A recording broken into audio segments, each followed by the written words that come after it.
بسم اللہ الرحمن الرحیم۔ السلام علیکم ورحمۃ اللہ وبرکاتہ۔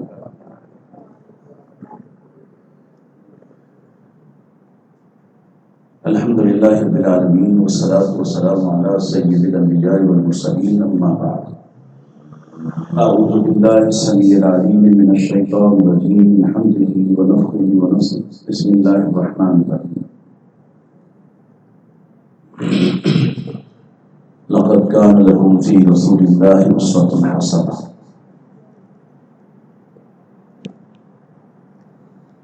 حمد صلاح خالق الرسول کی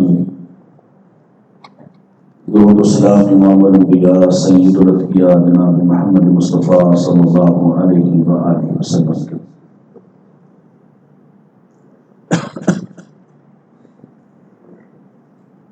آج 21ویں رات ہے، آخری عشرے کی پہلی رات، تاک رات۔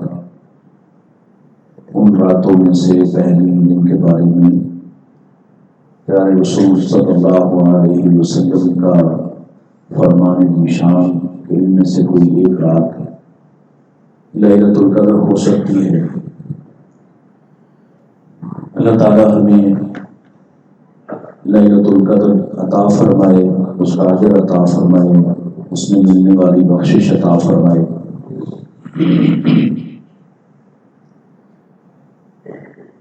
میں مختصر سے وقت میں انشاءاللہ آپ کے سامنے انسان کامل کی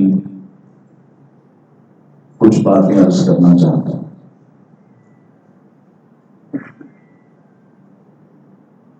ہم بطور انسان کے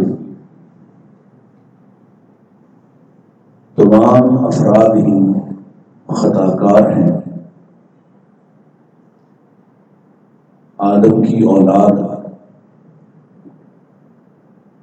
جس کے بارے رحمت کائنات صلی اللہ علیہ وسلم نے خود ہی ارشاد فرمایا،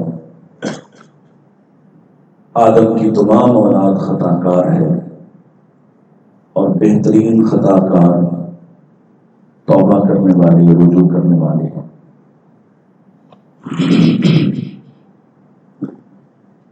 اور اس تمام پر یعنی اب تک جو انسان آ گئے اور اب کے بعد جو قیامت تک آئیں گے، ان تمام انسانوں میں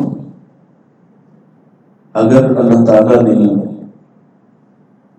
کسی کو کامل و اکمل شخصیت بطور انسان کے بنایا ہے تو یہ اعزاز صرف اور صرف نبی کریم صلی اللہ علیہ وسلم کو حاصل ہے۔ نبی رحمت صلی اللہ علیہ وسلم کی ایک طویل روایت ہے جس کا خلاصہ اور مفہوم میں عرض کر دیتا ہوں۔ یہ طرف پنکھے تھوڑے سے یہ والے دو شروع کر دیں، ہلکے کر دیں ذرا۔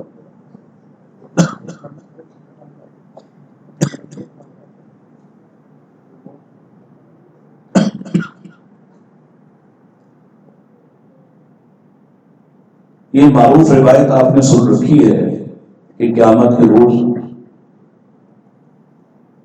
لوگ مختلف انبیاء کے پاس جائیں گے اور ان سے اللہ کے سامنے سفارش کی بات کریں گے،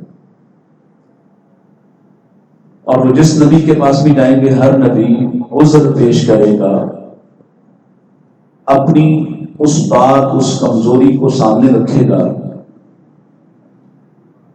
جو ان سے اس دنیا میں ہو گئی تھی، جس پر اللہ نے یقیناً ان کو معاف بھی کر دیا،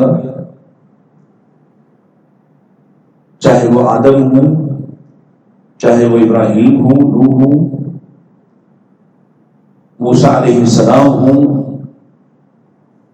حتیٰ کہ لوگ عیسیٰ علیہ السلام کے پاس آئیں گے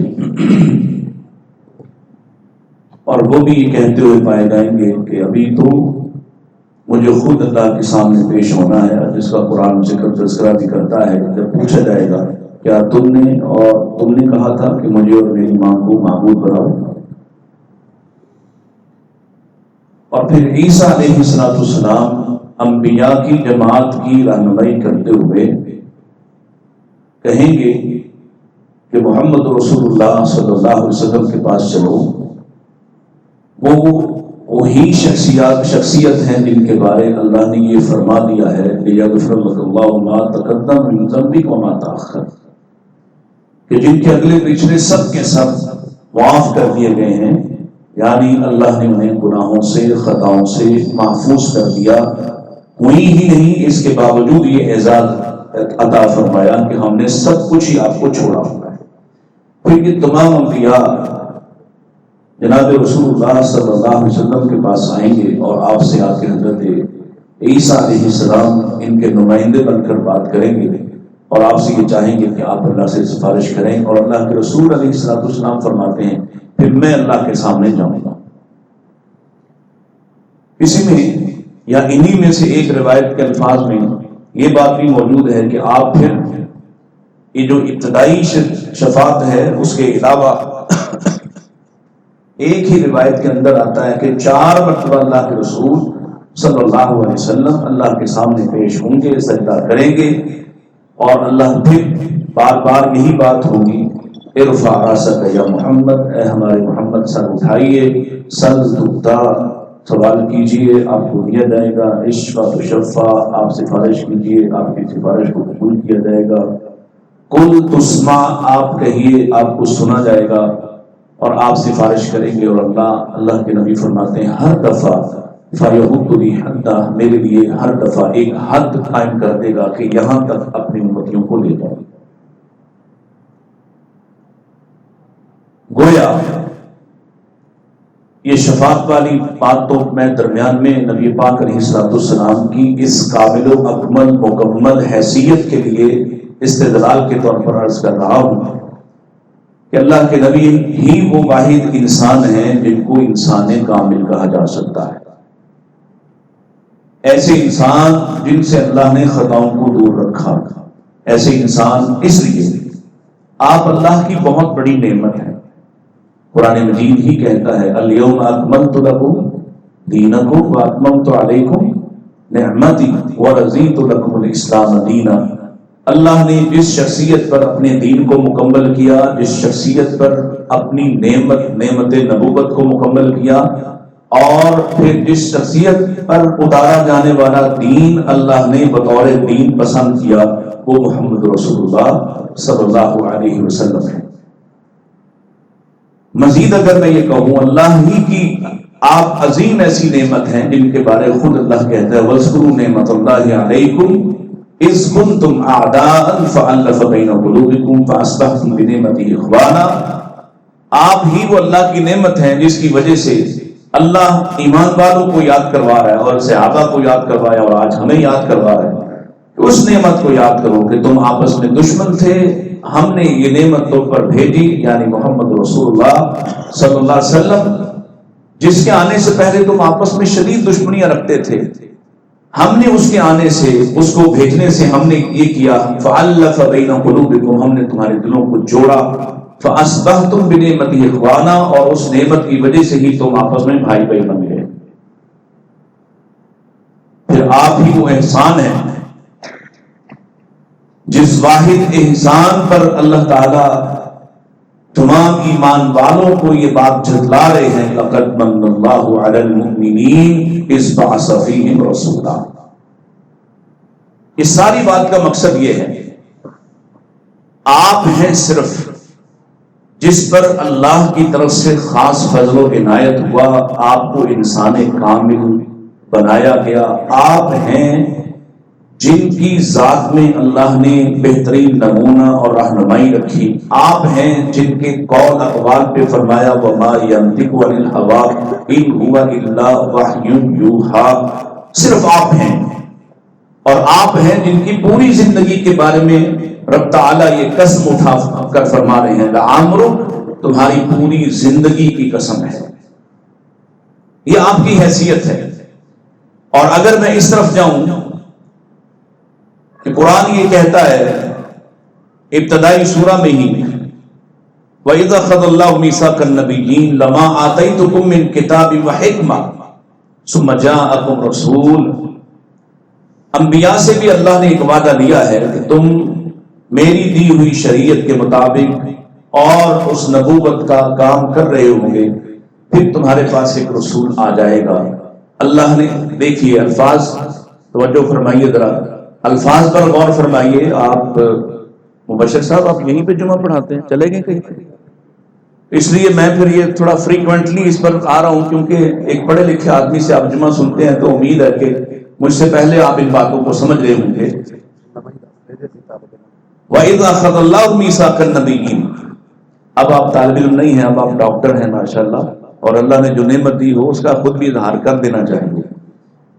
اللہ فرماتے ہیں ہم نے نبیوں سے وعدہ لیا، نبیوں سے وعدہ یعنی انبیاء کو سب، حالانکہ ان میں بھی کئی ایک رسول ہیں جن کو رسول بھی کہا اور عمومی طور پر سبھی رسول کہے جا سکتے ہیں، لیکن فرق دیکھیے گا ذرا، توجہ فرمائیے گا۔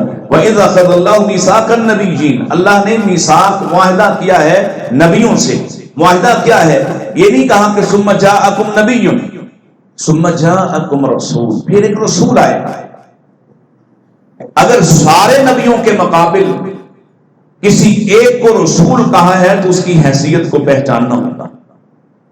سب کو نبی کہا ہے اور اس اکیلے کو کہا ثم جاءکم رسول، پھر ایک رسول آئے گا۔ حالانکہ نبی بھی کہا جا سکتا تھا، گرامیٹیکلی پوچھ لیجئے کوئی مسئلہ نہیں تھا، ثم جاءکم نبیٌ بھی آ سکتا تھا، ثم جاءکم رسول آپ کی حیثیت کو واضح کرتا ہے، کیونکہ میرے آقا خود یہ فرما گئے انا قائد المرسلین، میں تمام رسولوں کا قائد ہوں۔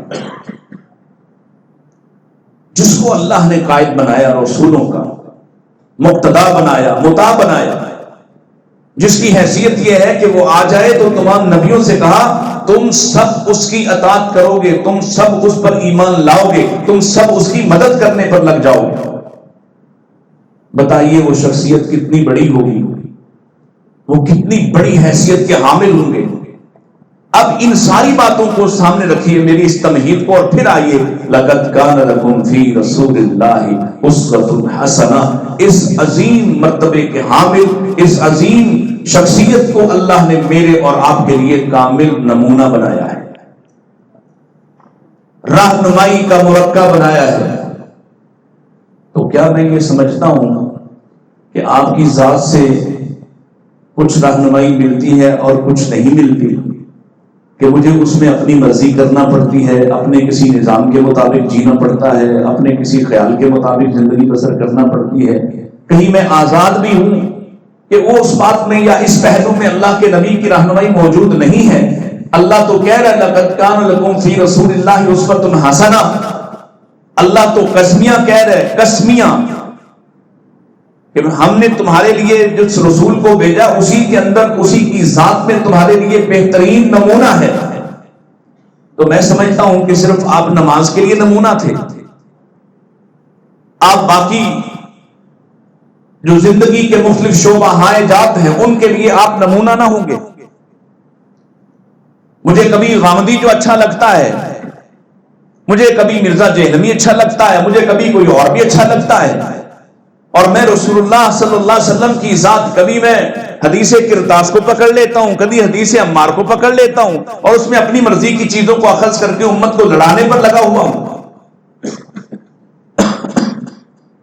نبی مکرم علیہ السلام، اللہ کی قسم ہے ایسی واضح شریعت لے کر آئے جس کے بارے میں آپ خود فرماتے ہیں میں تمہیں ایک ایسے راستے پر چھوڑ کے جا رہا ہوں، لیلھا کنہارھا، میں استعارات استعمال کر رہا ہوں، وقت کم ہے اور گلا بھی انتہائی خراب ہے اور آدھا پونا گھنٹہ آپ کی لوکیشن لے گئی ہے۔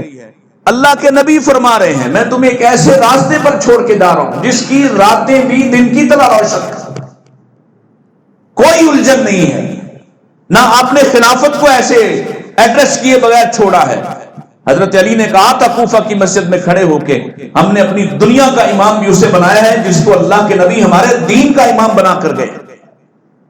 کوئی ایک بات بھی ایسی نہیں ہے، کوئی ایک معاملہ ایسا نہیں ہے جس میں اللہ کے نبی نہ صرف اپنی زندگی میں بلکہ آنے والی قیامت تک کی زندگی میں مجھے اور آپ کو حالات کے حوالے چھوڑ کر چلے گئے ہوں اور میرے پاس رہنمائی موجود نہ ہو۔ دجال آپ کے زمانے میں نہیں آیا، عیسیٰ علیہ السلام کا نزول آپ کے زمانے میں نہیں ہونا، یہ بات کی باتیں ہیں، قیامت کے بڑی نشانیوں میں سے ہیں۔ اللہ کے نبی ان آنے والے بڑے بڑے فتنوں کے بارے اور بڑی بڑی علامات کے بارے اور بڑے بڑے امتحانوں کے بارے بھی بیان کر کے گئے۔ بتائیے، جو نبی آنے والے قیامت تک کے واقعات اور شواہد اور رہنمائی فراہم کر چکا ہو، اس نبی نے یہ نہیں بتایا ہوگا کہ تمہیں اخلاق کیسے اختیار کرنا چاہیے، اس نبی نے یہ نہیں بتایا ہوگا کہ تمہیں عقیدہ کیسے اختیار کرنا چاہیے، اس نبی نے کیا نماز کی کیفیت کو اتنا ہی آزاد چھوڑا ہوگا کہ آپ اس پہ 10-20 فرقے بن جائیں اور اس پہ لڑتے رہیں اور نبی کی نماز کو ڈھونڈ ہی نہ پائیں؟ کیا یہ ممکن ہے؟ خود سے اپنے آپ سے سوال کیجئے، جس نبی کو اللہ نمونہ قرار دے رہا ہے، کیا اس کی ذات سے آپ کو سیاست نہ ملے گی، اس کی ذات سے آپ کو تجارت نہ ملے گی، اس کی ذات سے آپ کو معاملات اور معاشرت نہ ملے گی، اور آپ آزاد ہیں؟ پھر نبی کو نبی کیوں مانا؟ پھر صرف اتنی سی نبی نبوت کو ماننا ہے کہ آپ توحید کو مان لیں، اور توحید میں بھی توحید میں بھی آپ اپنے اشکالات کو توحید میں بھی آپ اپنے اشکالات کو شامل کریں۔ نبی علیہ الصلوۃ والسلام توحید اسماء و صفات واضح بیان کر کے جائیں اور آپ اپنی مرضی کی اسماء و صفات کی خود تشریحات کریں، یہ آپ کو آزاد چھوڑ گئے ہوں گے نبی؟ کیا خیال ہے؟ یہ سوال ہے، ممکن ہے؟ کوئی شک ہونا چاہیے، اور کم از کم یہ جو اس گھر میں، اللہ کے اس گھر میں جہاں کتاب و سنت بیان کی جاتی ہے، جہاں آپ کے پاس اللہ کی نعمت کے طور پر ایک پڑھا لکھا عالم دین موجود ہے، بتائیے کیا یہ ممکن ہے ہم شک میں پڑے رہیں ہر وقت؟ پتہ نہیں کون حق پہ ہے، کون حق پہ نہیں ہے۔ اللہ کی قسم، حق اس قدر واضح ہے جیسے کل سیدنا صدیق اکبر کے لیے واضح تھا، آج میرے اور آپ کے لیے بھی اتنا ہی واضح ہے۔ ہاں، ماننے میں فرق یہ ہے، صدیق کو واضح ہوا تو ایک لمحہ تأمل کیے بغیر اللہ کے نبی کے راستے پر چل کھڑے ہوئے، مجھ پر بھی واضح ہوا ہے، لیکن میں ہر وقت اپنی طبیعت کے ہاتھوں، کبھی مزاج کے ہاتھوں، کبھی رواج کے ہاتھوں، کبھی معاملات کے ہاتھوں گرفتار ہوتا ہوں اور نبی کی دی ہوئی رہنمائی پر چلنے کو تیار نہیں ہوتا ہوں۔ فرق کوئی نہیں ہے، پتہ چلنے میں کوئی فرق نہیں ہے، بلکہ میں سمجھتا ہوں آج زیادہ آسان ہو گیا کہ ہمارے سامنے اللہ نے وہ جو کہا ہے نا، وَيَتَّبِعْ غَيْرَ سَبِيلِ الْمُؤْمِنِينَ، سبیل المومنین مزید واضح ہو کر دلیل کے طور پر ہمارے سامنے ہے۔ آج نبی علیہ السلام کی دی ہوئی خبروں پر یقین کرنا آسان کہ کئی ایک ایسی ہیں جو آپ صدیوں پہلے دے کر گئے اور پوری ہو چکی۔ مثلا اللہ کے نبی احزاب میں ہیں، چاروں طرف سے دشمنوں نے گھیرا ہوا ہے، خندق کھود رہے ہیں، بڑا معروف واقعہ ہے، یاد ہے وہ چٹان والا جس پر آپ نے 3 دفعہ کدال ماری اور اس میں سے چنگاریاں نکلی اور آپ نے 3 بڑے علاقوں کی فتح کی بشارت کی۔ صحابہ نے اس وقت اس خبر کو دیکھا نہیں تھا، اس کے بارے یقین اس وقت بھی ان کا اسی طرح کا تھا جیسا جس دن فتح کیا اس دن وہ کہہ رہے تھے ہمارے نبی کی دی ہوئی خبریں پوری ہو گئی۔ نبی علیہ الصلوۃ والسلام اپنے بعد آنے والے حالات بیان کر رہے ہیں، تو ہمارے لیے تو زیادہ آسان ہو گیا ماننا کہ دیکھ لیا کہ اللہ کے نبی نے کہا تھا ہیرا فتح ہوگا، صنعاء فتح ہوگا، شام فتح ہوگا۔ اللہ کے نبی نے کہا تھا کسرا، بلکہ صحابی نے پوچھا تھا کسرا بن ہرمز یا رسول اللہ؟ فرمایا ہاں کسرا بن ہرمز، آپ نے جو خبریں دی وہ پوری ہو گئی۔ یہاں ٹی وی پہ بیٹھ کے کوئی فاحشہ سی عورت ایک تکا لگا لے نا، نام نہیں لے رہا میں جان بوجھ کے، وہ تکا لگائے کہ اب اگلا وزیر اعظم عمران خان ہوگا اور وہ بن جائے، تو لوگ اس کی پوجا شروع کر دیتے ہیں کہ جی اس کی خبر بڑی صحیح ثابت ہو گئی، حالانکہ اس نے آنے والے حالات کا اندازہ تکا لگا کے بتایا ہے۔ اور میرے نبی نے اللہ کی دی ہوئی خبروں کو قیامت تک کے لیے آنے والی چیزوں کے بارے میں بیان کر دیا، وہ ثابت ہوتی جا رہی، دن بدن یک بہ یک وہ ساری نشانیاں پوری ہوتی جا رہی، مجھے پھر بھی یقین نہیں آ رہا۔ توجہ فرمائیے، اب اس قدر واضح شخصیت اور اس کا ایسا واضح راستہ، میرے بھائیوں بتاؤ کوئی توحید میں ایسا کوئی الجھن ہے جو اللہ کے نبی نے بیان نہ کی اور آج کوئی نئی چیز نکل آئی ہے؟ اچھا ڈاکٹر صاحب بعض اوقات ہوتا ہے لوگ کہتے ہیں جی نئے فتنے آ گئے ہیں، وہ اللہ کی قسم ہے کوئی بھی نیا فتنہ نہیں ہے، یہ سب پرانے ہیں، چاہے ان کا تعلق فحاشی اور عریانی سے ہو، چاہے ان کا تعلق الحاد اور کفر سے ہو، چاہے ان کا تعلق ماننے نہ ماننے سے ہو، کوئی فتنہ آپ نام لیجئے، میں اگلے 10 منٹ آپ کے پاس موجود ہوں اور اس کے بعد ڈاکٹر صاحب موجود ہیں، بتائیے کوئی ایک بات جو آج نئی شروع ہوئی ہے اور کل رسول اللہ کے بعد رسول اللہ کے زمانے میں نہ تھی۔ سب فتنے نئی شکلیں تو لا سکتے ہیں، فتنے وہی پرانے ہیں، ہاں دین نیا ہے اور حتمی ہے اور آخری ہے، اور اس سے جدید ورژن کوئی نہیں ہے، اس سے جدید علاج بھی کوئی نہیں ہے۔ تو جب اللہ کہہ رہے ہیں لَقَدْ كَانَ لَكُمْ فِي رَسُولِ اللَّهِ أُسْوَةٌ حَسَنَةٌ، تو میرا بطور مسلم کے، بطور بلیور کے، بطور پریکٹسنگ مسلم کے، میرا کام کیا ہے؟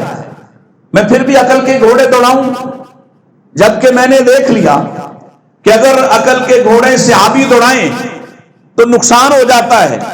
اللہ کے نبی نے فرمایا یہاں کھڑے رہنا، اس درے کو خالی نہ چھوڑنا، اس سے نیچے نہ اترنا، دیکھو ہم فتح یاب ہو گئے پھر بھی نہ آنا، دیکھو ہم ناکام ہو گئے پھر بھی اس جگہ کو نہ چھوڑنا، ہم مال جمع کر رہے ہوں پھر بھی نہ آنا، ہمارا گوشت پرندے اچک کر لے گئے پھر بھی نہ آنا۔ اللہ اکبر۔ اور جب فتح ہو گئی، فتح کا ابتدائی مرحلہ آ گیا، تو انہی صحابہ کو جن کو اتنی تاکید کی تھی انہی میں اختلاف ہوا، ایک بڑی تعداد اتر گئی کہ اب تو جنگ ہی ختم ہو گئی ہے، تو جنگ کے دوران کی بات کہی تھی، اپنی عقل سے فیصلہ کیا، جنگ کا پاسا پلٹا، نبی بھی زخمی ہوئے، 70 شہداء ہوئے، سیدنا حمزہ بھی شہید ہوئے، اللہ کے نبی کی زندگی کا سب سے بڑا دکھ سیدنا حمزہ کی شہادت تھی، اتنا بڑا نقصان ہو گیا۔ اللہ بھی آخر میں کہتا ہے اگر تم مسلمان ہوتے تو تم ہی غالب آتے، کیوں اتنا سخت تبصرہ فرمایا ہے، وَأَنْتُمُ الْأَعْلَوْنَ إِن كُنْتُم مُؤْمِنِينَ، ماننے والے رہتے تو تم ہی غالب آتے۔ اب غم نہ کرو، اللہ نے اس غلطی کو بھی معاف کر دیا ہے، بڑی تعداد میں لوگ شہید ہو گئے ہیں۔ اللہ اکبر۔ ایک مرتبہ اتنے اعلیٰ طبقے نے بھی اگر اپنی مرضی کر کے دیکھا ہے تو نقصان ہوا ہے۔ بتائیے میں اور آپ کون ہیں جو دن رات اپنی مرضی کرتے ہی چلے جا رہے ہیں اور پھر بھی سمجھتے ہیں کہ ہماری زندگی بڑی صحیح چل رہی ہے؟ ہمیں سکھایا گیا ہے کہ اپنی مرضی، ہاں نہیں بول رہے ڈاکٹر صاحب، ہاں اپنی مرضی کر کے چھڑنی، اپنی مرضی، چیزوں میں اپنی مرضی تلاش، ثواب میں بھی اپنی مرضی تلاش۔ عبداللہ بن رواحہ رضی اللہ عنہ معروف مثال ہے، میں جلدی اس لیے کر رہا ہوں تاکہ آپ کو یہ باتیں یاد رہیں۔ آپ نے فرمایا جمعہ کا دن ہے، صبح فجر پہ کہا تھا وہاں فلاں جگہ چلے جاؤ، تمہارے ساتھ جانے والا لشکر تیار کھڑا ہے، جاؤ ان کی قیادت کرو، ایک مہم سونپی، بڑے شاندار سے آتی، بڑے شاندار سے آتی، بدری سے آتی، رسول اللہ کے جانسار سے آتی، اللہ کے نبی اسلام کتنے محبوب کہ اس کے بعد بھی آپ نے، اس کے بعد بھی ایک اور آخری جنگ میں جو آخری جنگ ثابت ہوئی آپ علیہ السلام کی زندگی میں، وہ غزوہ موتا ہے، اس میں بھی جن 3 کمانڈروں کو آپ نے لسٹ وائز پہلے دوسرے تیسرے نمبر پہ رکھا، عبداللہ بن رواحہ تیسرے نمبر کے قائد تھے جو وہاں شہید ہو گئے۔ اس عبداللہ بن رواحہ رضی اللہ تعالیٰ عنہ کو اللہ کے نبی نے فرمایا چلے جاؤ۔ عبداللہ گھر گئے ہیں اور خیال آیا کہ آج تو جمعہ ہے، معروف بات، اور ارادہ کر لیا کہ لشکر کے جمع ہونے تک جمعے کا وقت ہو جانا ہے اور میں پیارے رسول کے پیچھے، کیونکہ جہاد پہ جا رہا ہوں، پتہ نہیں واپسی ہوتی ہے کہ نہیں ہوتی، اس لیے آج کا جمعہ پڑھ کے چلا جاتا ہوں۔ رسول اللہ کے پیچھے جمعہ، مسجد نبی میں جمعہ پڑھنا ہے۔ اللہ اکبر، فیصلہ کیا اور جمعہ پڑھ رہے ہیں۔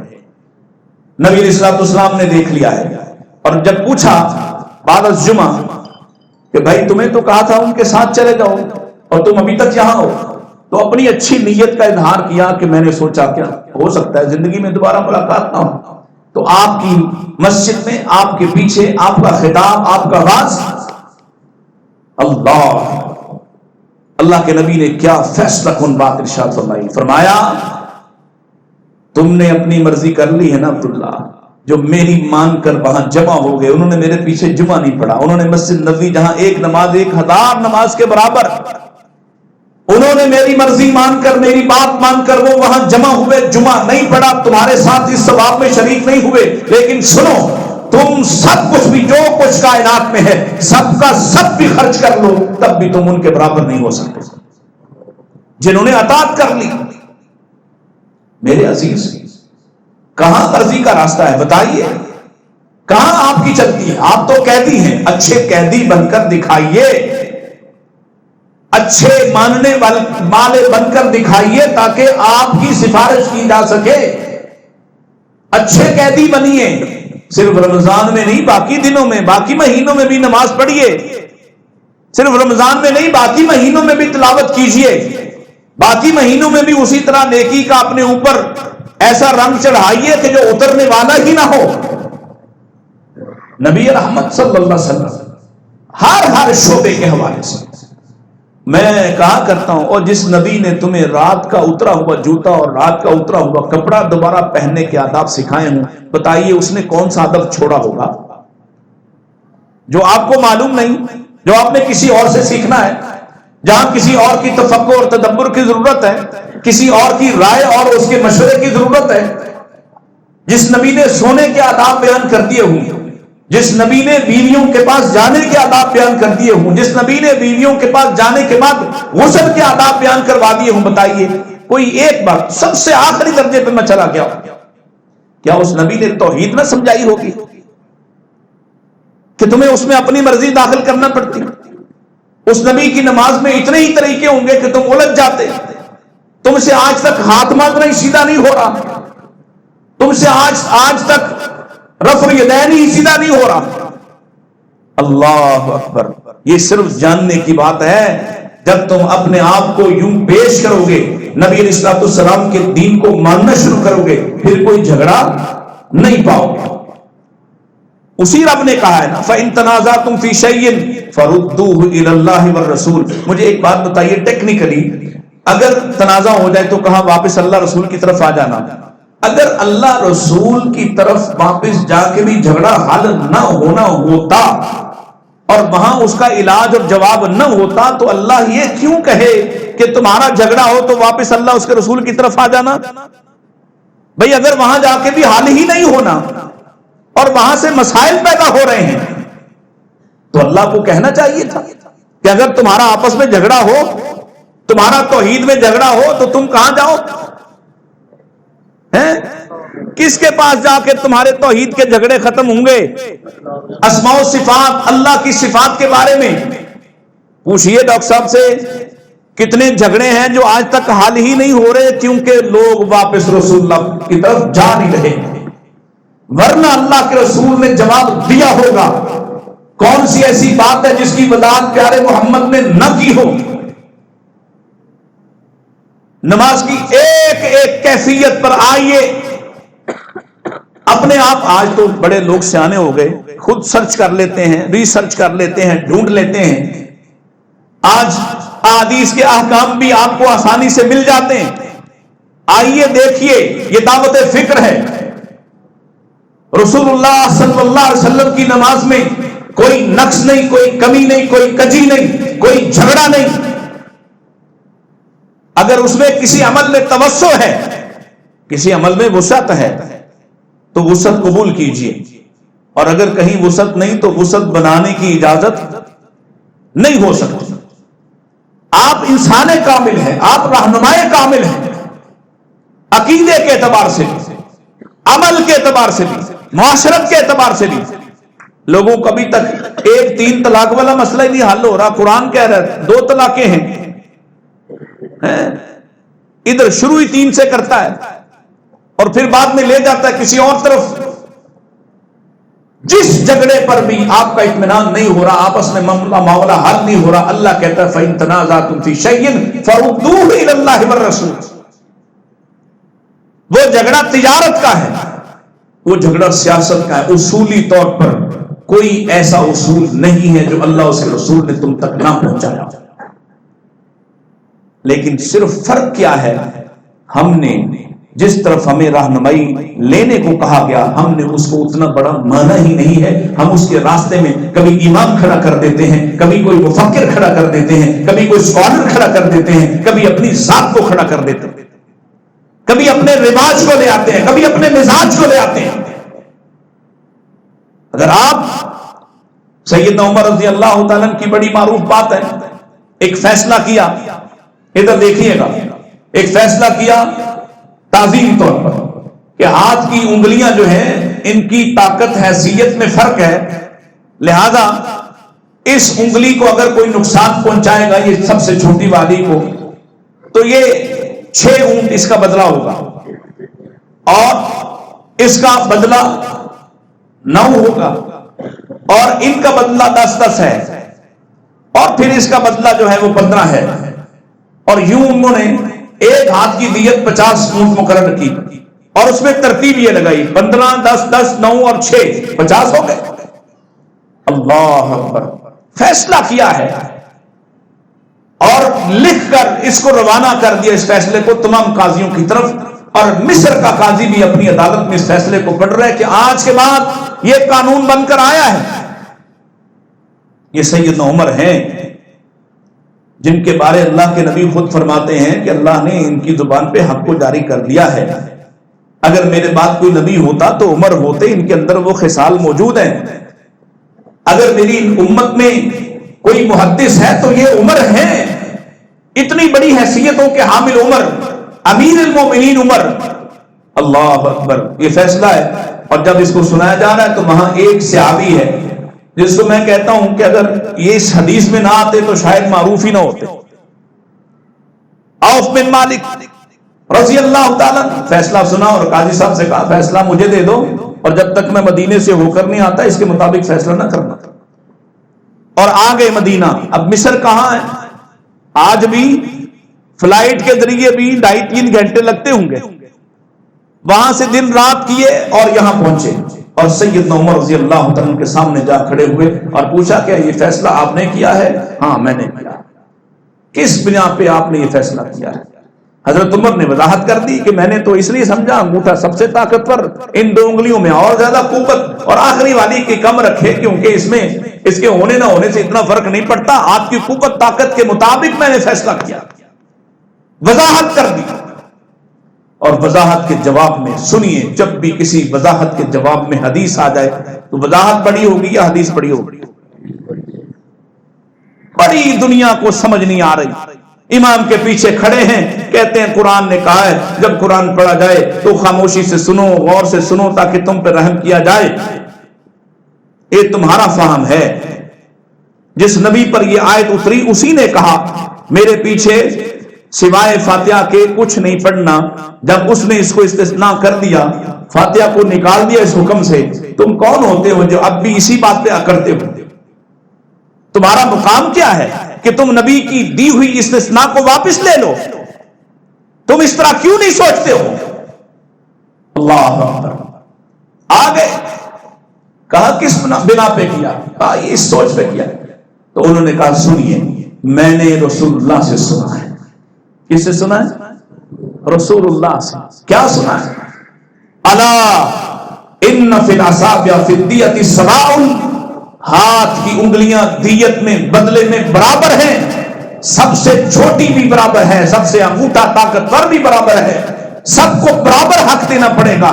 اللہ اکبر. سیدنا عمر نے نہیں کہا میرے بارے یہ فرمایا، میرے بارے یہ فرمایا، یہ خواب دیکھے، میری دینداری کے خواب دیکھے، میرے اس کھیت کو، دین کے کھیت کو، اسلام کے کھیت کو سیراب کرنے کے خواب دیکھے، میرے بارے یہ حکم دیا، میں رسول اللہ کے خلیفہ کا خلیفہ، میں سابق الاسلام ہوں، میں مہاجر ہوں، میں بدری ہوں. کچھ نہیں کہا.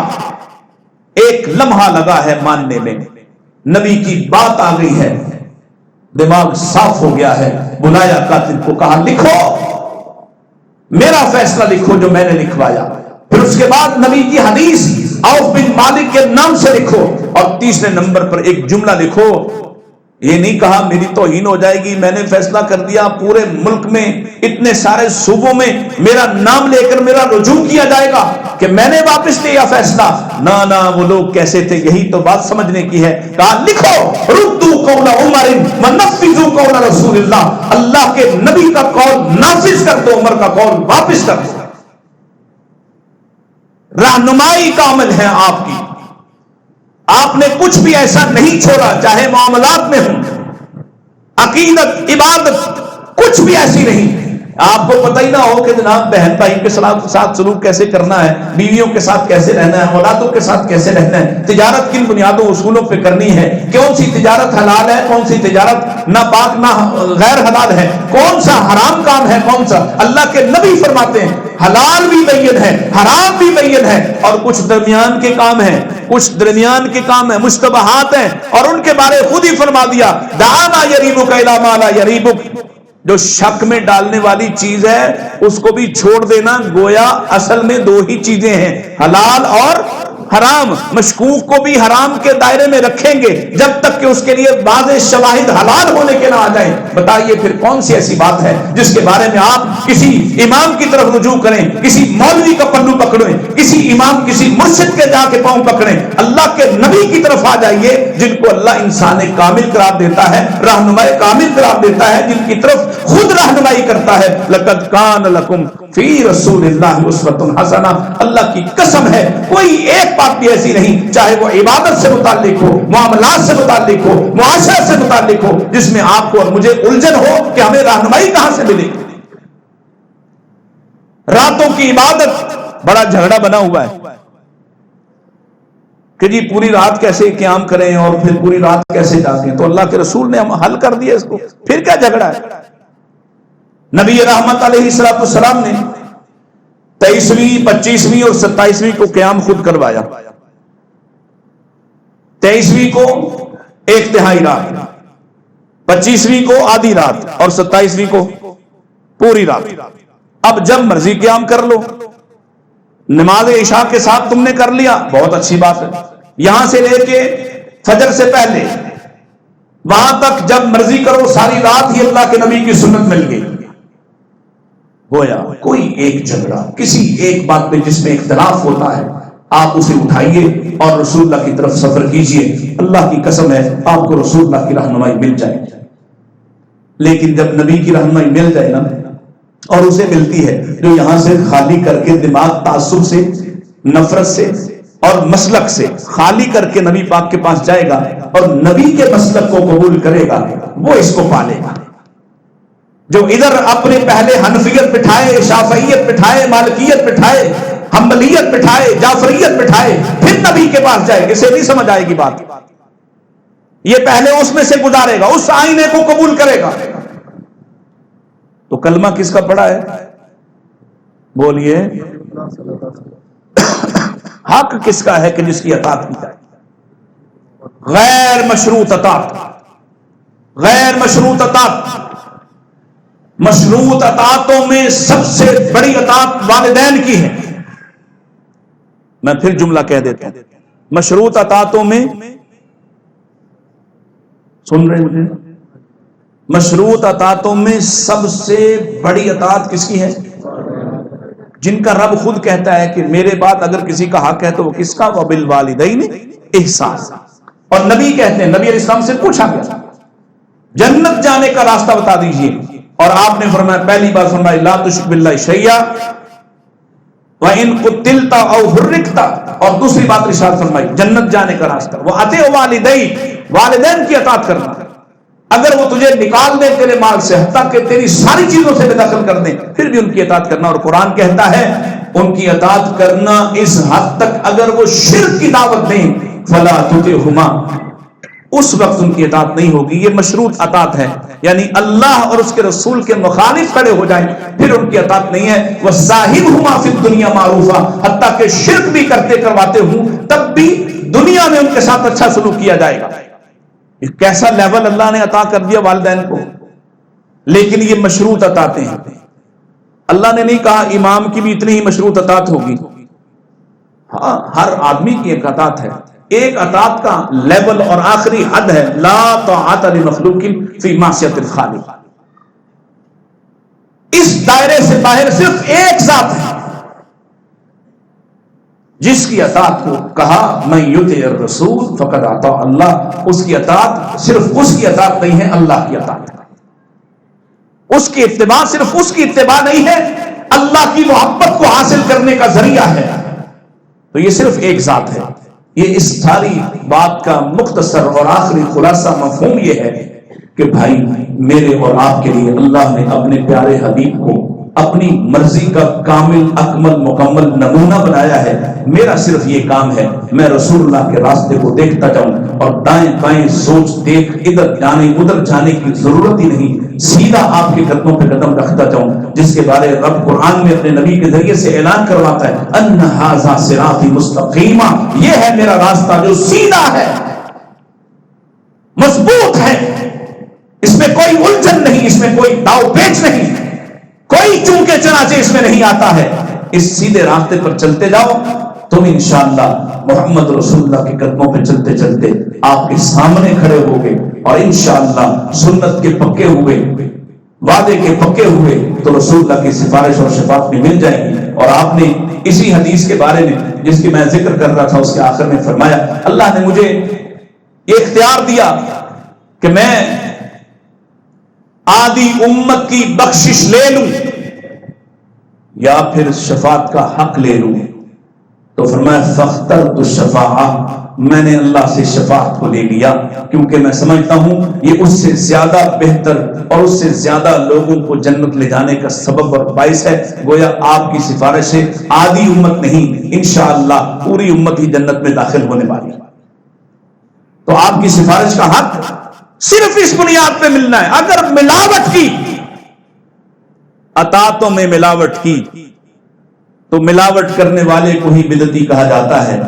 جس نے ملاوٹ کی من احدث فی امرنا ھذا ما لیس منہ فہو رد، وہ شخص بھی مردود ہے، وہ عمل بھی مردود ہے جو اللہ کے رسول کے راستے پر نہیں ہے. ایسے مردود کو رسول اللہ کی سفارش نہیں ملے گی، حالانکہ اس کے آداب روشن ہوں گے. اس حدیث سے ثابت ہوتا ہے یہ نمازیں پڑھنے والا ہوگا کیونکہ نمازیں پڑھنے والوں کے ہی آداب روشن ہوں گے اور پورا ایک ڈولا گروہ اور جماعت ہوگی ان کا استقبال کرنے آگے بڑھیں گے کہ اللہ ان کے اور آپ کے درمیان دیوار یا جبریل کو کھڑا کر دے گا اور وہ کہیں گے آپ نہیں جانتے یہ وہ بد نصیب ہیں جنہوں نے آپ کی اطاعت کو کافی نہیں جانا، جنہوں نے آپ کے علاوہ بھی کسی اور کو مدا سمجھا، ان کے پیچھے چلے. آج آپ کے دین کو بدل کر آئے ہوئے ہیں، بظاہر یہ دیندار نظر آتے ہیں لیکن اتنا بڑا جرم ہے کہ آخری لمحے پر پہنچے ہوئے حوض کوثر پر پہنچے ہیں. اللہ کی قسم ہے اگر دین کو اس بنیاد سے سمجھنے کی کوشش کرو، حوض پر وہ پہنچے گا جو پل صراط سے ہو کر آ چکا ہے.